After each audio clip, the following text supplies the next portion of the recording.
తెలంగాణ ప్రభుత్వం పర్యాటక రంగానికి పెద్దపీట వేయనుందా? ప్రజా ప్రభుత్వం లక్ష్యం ఏంటి? సంక్షేమం, అభివృద్ధిని రేవంత్ సర్కార్ జోడు ఎడ్లుగా పరుగులు పెట్టిస్తోందా? ఈ జాబితాలో టూరిజం రంగాన్ని సైతం చేర్చనుందా అంటే మాత్రం అవుననే సమాధానం చెప్పాల్సి వస్తుంది. తాజాగా పరిణామాల్ని గమనిస్తే రేవంత్ ప్రభుత్వం సిటీలో ఉన్న పురాతన భవనాల పునరుద్ధరణకు నడుం బిగించినట్లుగా కనిపిస్తోంది. ఇంతకీ సిటీలో ఏ పురాతన కట్టడాలను రక్షించాలని అనుకుంటోంది?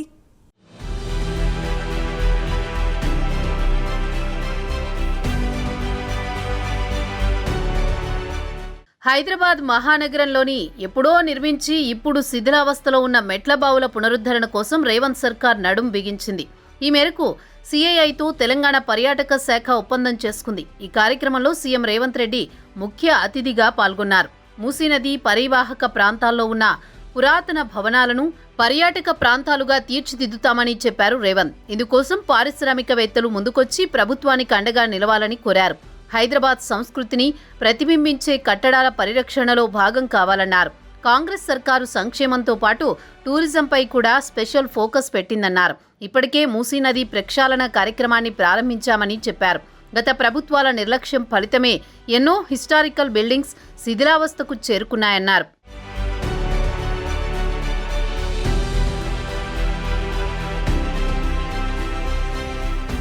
ఇకపోతే ఓల్డ్ అసెంబ్లీ భవనాన్ని కూడా పునరుద్ధరించేందుకు నిర్ణయం తీసుకున్నామని చెప్పారు రేవంత్.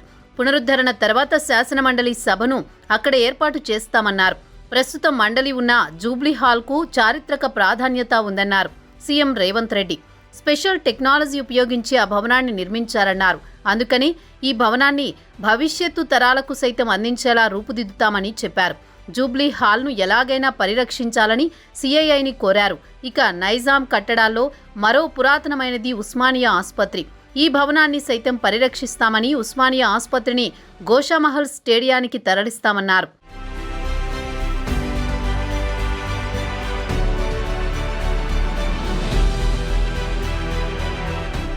ప్రస్తుత హైకోర్టు భవనం హెరిటేజ్ భవనంగా విరాజిల్లుతోందని, దీని పరిరక్షణలో భాగంగానే ఉన్నత న్యాయస్థానాన్ని సైతం తరలిస్తున్నామన్నారు.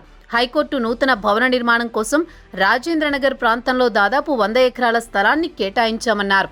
హైదరాబాద్ సిటీ కాలేజ్ బిల్డింగ్ సహా పురాణాపూల్ బ్రిడ్జి లాంటి చారిత్రక కట్టడాల పరిరక్షణకు నడుం బిగించాల్సిన అవసరాన్ని సీఎం నొక్కి చెప్పారు. ఇప్పటికే 400 ఏళ్ల నాటి చార్మినార్ పరిరక్షణ పనులు కొనసాగుతున్నాయని గుర్తు చేశారు. ముఖ్యమంత్రి రేవంత్ రెడ్డి సూచనలకు పలువురు పారిశ్రామికవేత్తలు సానుకూలంగా స్పందించడమే కాదు, పురాతన బావులను సైతం దత్తత తీసుకున్నారు. ఇందులో భాగంగానే రేవంత్ రెడ్డికి ఒప్పంద పత్రాలను సైతం అందజేశారు. ఉస్మానియా యూనివర్సిటీలోని మహాలఖా మెట్లబావి పునరుద్ధరణకు కార్పొరేట్ సంస్థ ఇన్ఫోసిస్ ముందుకు వచ్చింది. మంచిరేవుల మెట్లబావిని సాయి లైఫ్ సంస్థ దత్తత తీసుకోగా, ఇక సాలార్జంగ్, అమ్మపల్లి బావులను భారత్ బయోటెక్ సంస్థ పునరుద్ధరించబోతోంది.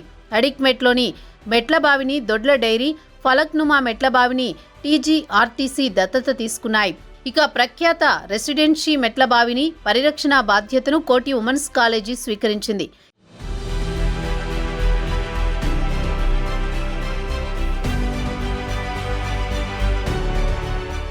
ఈ క్రమంలోనే ప్రభుత్వ విద్యార్థులకు రేవంత్ సర్కార్ మరో అద్భుత కానుకను అందించింది.